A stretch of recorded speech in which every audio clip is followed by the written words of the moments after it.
Chronic loneliness is as damaging to your health as smoking 15 cigarettes a day. Not 15 a week. Per day. Every day. That's not a metaphor. That's a meta-analysis of over 300,000 people by Dr. Julianne Holt-Lunstad at Brigham Young University. And it was significant enough that the U.S. Surgeon General issued a formal public health advisory about it in 2023. But here is the thing. The cigarette statistic is not actually the most interesting thing neuroscience has discovered about what isolation does to your brain. What's more interesting is the mechanism. Because your brain doesn't just enjoy social connection. It expects it. It's built around it. And when connection disappears for long enough, your brain doesn't simply feel bad about it. It starts rewiring how it sees the world, including how it reads other people, how it detects threat, and in some cases, whether other people feel safe to be around at all. In the next few minutes, the evolutionary logic behind why loneliness works the way it does, 3 specific changes that happen inside your brain when isolation goes on long enough, and what fMRI data from 3 separate research teams shows lonely brains are actually doing differently right now compared to everyone else. Let's go. Loneliness is not an emotion. It's a signal. First thing worth getting right.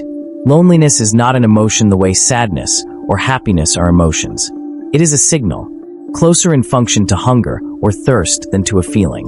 Hunger isn't your body being dramatic. It's information. It's your body saying something biologically necessary is missing and motivating you to go fix it. Loneliness, according to decades of research by Dr. John Cacioppo at the University of Chicago, works the exact same way. When social connection falls below what your brain expects, it registers a deficit. And it responds to that deficit the way it responds to any biological threat. Here is where it gets interesting. Cacioppo's research identified what he called an evolutionary model of loneliness. The model says that when social isolation goes on long enough, your brain activates something called implicit hypervigilance, a state where it automatically cranks up its sensitivity to potential social threats. Think about the evolutionary logic for a second. 50,000 years ago, being separated from your tribe was one of the most dangerous situations you could be in. No protection, no food sharing, no backup of any kind. Alone, you were very likely to die. So natural selection built a solution. A brain that, when it's been isolated too long, starts treating the social environment as dangerous. It becomes more alert to threat signals, more sensitive to ambiguous facial expressions, more likely to read neutral situations as potentially hostile. And here is the paradox Cacioppo identified, and this is the part that explains so much about why loneliness is so hard to climb out of. The hypervigilance that's supposed to protect a lonely person from social threat is simultaneously making other people look slightly more threatening than they actually are. You want to reconnect, but the system running in the background is quietly making everyone around you seem a little less safe than they are. So the loop compounds. Loneliness increases vigilance. Vigilance makes other people seem more threatening. Social interactions become harder, which increases isolation, which increases vigilance, which makes people seem more threatening. The loop does not self-correct. It compounds. And that's not a character flaw. That's a biological feedback loop that was genuinely adaptive 50,000 years ago and is genuinely unhelpful right now. Hit subscribe if this is the level of breakdown you want. Next video is the neuroscience of habit formation, and it connects directly to this one. What the fMRI scans actually show. So that's the model. Now let's talk about what brain imaging actually shows. In 2008, Cacioppo and colleagues at the University of Chicago put lonely and non-lonely people into fMRI scanners and measured brain activity while they looked at images of other people. The result, lonely individuals showed significantly less activation in the ventral striatum, the brain's primary reward hub, when they saw images of smiling, happy faces. The same smiling face that produced a clear reward signal in a non-lonely brain produced almost nothing in a lonely one. That is not a small finding. Lonely people don't just feel less rewarded by social interactions. Their brains are measurably, biologically less responsive to the basic signals of social connection.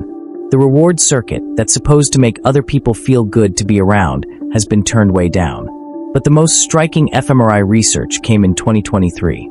A team led by Baek and Parkinson at UCLA, published in Psychological Science, put 66 university students through brain scans while they all watched the same series of video clips. The question they were asking was not, do lonely people feel out of sync with others? Everyone already knew that. The question was, are their brains actually out of sync? Like literally neurologically measurably? The answer was yes. Lonely individuals' neural responses were significantly more idiosyncratic than those of their peers. Non-lonely people watching the same content showed relatively similar patterns of brain activation. Their default mode networks tracked together.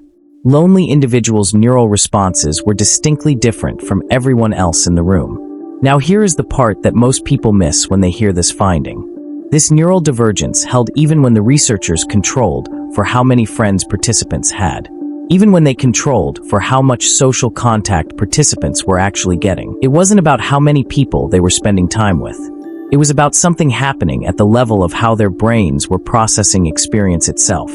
Megan Meyer's separate 2020 study at Dartmouth, published in the Journal of Neuroscience, found a parallel result. For most of us, the brain's neural representation of ourselves and the neural representation of the people closest to us look remarkably similar. The brain encodes the people we're close to almost like extensions of ourselves. For lonelier individuals, that similarity breaks down. Self and others become neurologically distinct in a way they shouldn't be. The practical consequence of this is exactly what lonely people describe, feeling like you're slightly out of phase with everyone around you. Like everyone else got a social instruction manual that you somehow missed. Like even when you're in the room, you're not quite on the same frequency. That's not imagination. That's the fMRI data. Sleep, cognition, and the rest of it. Now here is where it gets worse before it gets better.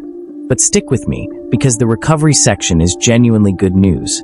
Two more systems take significant hits under chronic isolation, and they compound each other. First, sleep. Cacioppo and colleagues, in a 2010 paper in Health Psychology, found that lonely people sleep approximately the same number of hours as everyone else. The issue isn't quantity. Lonely people wake up significantly more fatigued. The quality and depth of sleep is degraded. The likely mechanism should be obvious at this point. A brain running implicit hypervigilance doesn't fully shut that down at night. Part of the nervous system stays on alert even during sleep, monitoring for social threat, listening for danger that isn't coming. The body is horizontal. The brain is still on duty. It's like a security guard who was never officially scheduled for the night shift, but shows up anyway, every night, does the whole shift, and then complains at you that they're tired. Nobody asked for this. The system just does it. And sleep degradation has a direct downstream effect on the second system, cognition. Multiple studies link chronic loneliness to reduced cognitive performance, slower processing, worse working memory, harder time with executive function tasks like planning and decision-making. Some of this is direct. Cortisol elevated under chronic stress is neurotoxic to the hippocampus at sustained levels, same mechanism as the stress video. Some of it is indirect. Sleep-deprived brains run less efficiently, full stop. And then there is the conversation problem, which nobody talks about enough. Normal conversation is one of the most cognitively demanding things a human brain does. To have a decent conversation, your brain is simultaneously predicting what the other person intends, reading micro-expressions, retrieving relevant memories, selecting an appropriate response, monitoring tone and social cues, all in fractions of a second. It's a genuinely intense workout. When those interactions disappear consistently, that capacity gets less practice. The research on acute short-term effects in healthy adults is mixed, but longitudinal studies show clear associations between chronic loneliness and increased risk of cognitive decline over years. The treadmill is still in the house, but if you're only using it as a very expensive clothes rack, it stops being useful. Eventually, you forget it was even a treadmill. Subscribe if you want the follow-up on neuroplasticity, the neuroscience of how the brain changes in response to what you consistently do, which connects directly to everything we VE covered. What COVID actually confirmed. In 2020, the world ran the largest unplanned isolation experiment in recorded history. Billions of people, with essentially no preparation, lost most of their in-person social contact over a matter of weeks. And what researchers observed across demographics, countries, and age groups aligned almost exactly with what the loneliness literature had been predicting for decades. Sleep disruption, cognitive fog, heightened anxiety and irritability, emotional numbness, difficulty concentrating, a persistent sense of disconnection that video calls and social media didn't resolve. That last one is worth slowing down for. Despite unprecedented access to digital communication, more connection tools than any generation in history had access to, the neurological experience of isolation was not substantially fixed by online contact for most people. And that finding is exactly consistent with what Cacioppo's research had been suggesting. What the brain's social system requires is not information about other people. It requires physical proximity, shared space, the ambient social signals that come from being in the same room as another person, subtle cues of safety, the presence of a body, the kind of low-level social input that a screen simply cannot transmit. The brain's social operating system was written during a period when proximity and connection were synonymous. It has not been updated for video calls. Evolution is, as always, running a few thousand years behind the technology curve. And here is the post-COVID finding that researchers are still unpacking. Many people who went through significant isolation during lockdown reported that their social capacity took longer to recover than expected. That reconnecting felt effortful, awkward, fatiguing, harder than it was before, even when they genuinely wanted to reconnect. Which is exactly what you would predict from Cacioppo's hypervigilance model. The brain that has been running threat detection in the social environment doesn't immediately stand down when social contact returns. The system that was protecting you from threat doesn't get the memo that the situation has changed. It takes time, and for some people, sustained deliberate effort. Here is what the neuroscience says about recovery, and it's more encouraging than everything we just covered might suggest. The brain is genuinely adaptable. Many of the effects of chronic isolation improve significantly when meaningful social connection returns. The hypervigilance loop can be interrupted. The reward response to social stimuli recovers. Sleep quality improves. Cognitive performance tends to follow. What the research is very specific about is what actually constitutes meaningful connection. It is not about follower counts or how many conversations you logged this week. Research consistently points to quality over quantity. A conversation where you feel genuinely heard. A shared meal. A walk with someone who actually knows you. A phone call from someone who calls because they want to, not because they had it on their calendar. These seemingly ordinary interactions are delivering exactly the kind of social input your nervous system evolved to expect. And their effects on the brain's threat detection and reward systems are measurable. Before we wrap up, remember this. Chronic loneliness is as harmful to your health as smoking 15 cigarettes a day, a finding backed by hundreds of studies involving more than 300,000 people. The human brain evolved for connection, and it still operates by those same rules today. Social connection isn't a luxury. It's a basic biological need. One of the biggest challenges of modern life may be knowing that and still not acting on it. Let me know in the comments.